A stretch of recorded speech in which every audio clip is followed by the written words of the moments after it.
4 strangers showed up at our cabin door and told us one of us had to die before midnight, or something far worse would happen to everyone else in the world. We had no reason to believe them. That's what made it so much harder to ignore.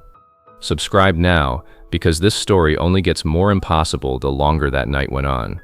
Last winter, 4 of us, old friends since university, together for a weekend at a remote cabin 2 hours from the nearest town, were settling in for our second night when we heard heavy knocking at the door well after dark. My friend Owen answered it, expecting a lost hiker or a neighbor from a property we hadn't even realized was nearby. Instead, 4 strangers stood on the porch, calm, almost apologetic, each carrying strange homemade tools that looked deliberately, unsettlingly crude. Their leader, an older man who introduced himself only as Franklin, told us they were deeply sorry for what they had to say, but that one of the 4 of us inside that cabin needed to willingly die before midnight, or an unstoppable catastrophe would be unleashed on the rest of humanity. He said it without any theatrical menace at all, which somehow made it worse than if he had. We laughed at first, certain this was some elaborate prank, until Franklin calmly explained they'd each experienced visions confirming the same specific catastrophe independently over recent months, and that they'd found each other through those shared visions before finding us. He said if we refused to choose, they wouldn't force anything themselves. They'd simply wait and show us proof as the night went on, allowing us to decide for ourselves.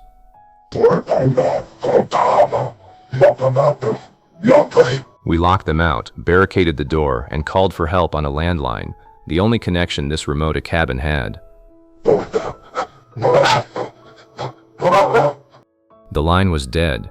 Our phones had no signal at all, despite working perfectly the night before. Around 10 p.m., the 4 strangers outside grew quiet, and moments later, one of our group, my friend Priyanka, gasped and pointed toward the small television in the cabin's main room, which had inexplicably turned itself on to a news broadcast none of us could get to turn off.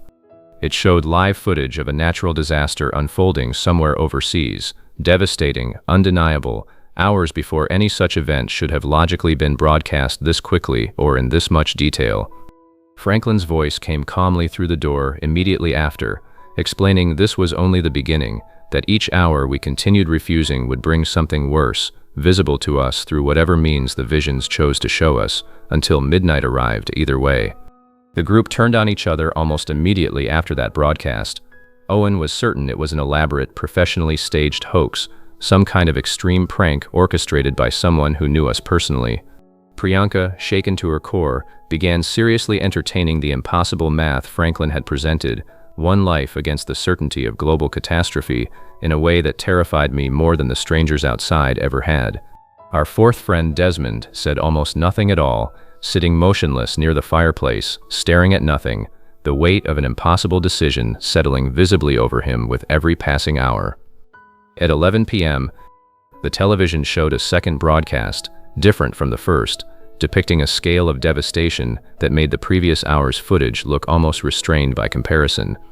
None of us could explain how or verify whether any of it was real, but the specificity and detail felt entirely unlike anything a hoax should have been capable of producing.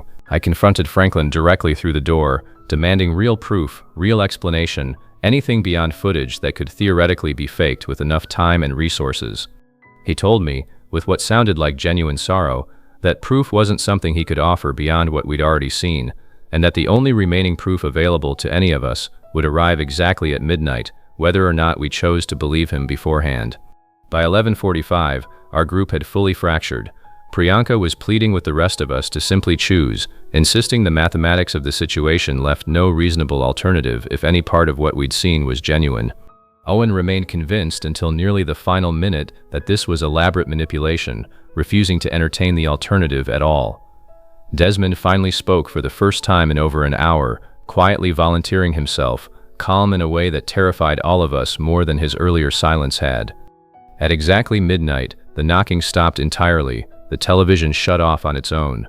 When we finally worked up the courage to open the door, hours later, at first light, the 4 strangers were simply gone, no trace of them anywhere on the property, no footprints leading away through the fresh snow that had fallen overnight, as though they'd never physically been there to leave any at all. We never found any corroborating evidence of the disasters shown to us that night. No matching news reports, no record of the broadcasts existing anywhere beyond our own memory of watching them unfold in real time. Desmond hasn't spoken about that night since, refusing every attempt any of us have made to bring it up. I don't know if we passed some impossible test, or failed one, or were simply the target of something we'll never fully understand the purpose of. What I do know is that the four of us have never been the same group of friends since, and that some nights I still wonder whether the real horror wasn't whatever those strangers threatened at all, but how quickly and completely four people who trusted each other for over a decade turned into strangers themselves. The moment an impossible choice was placed directly in front of us, with no way to verify whether it was ever real.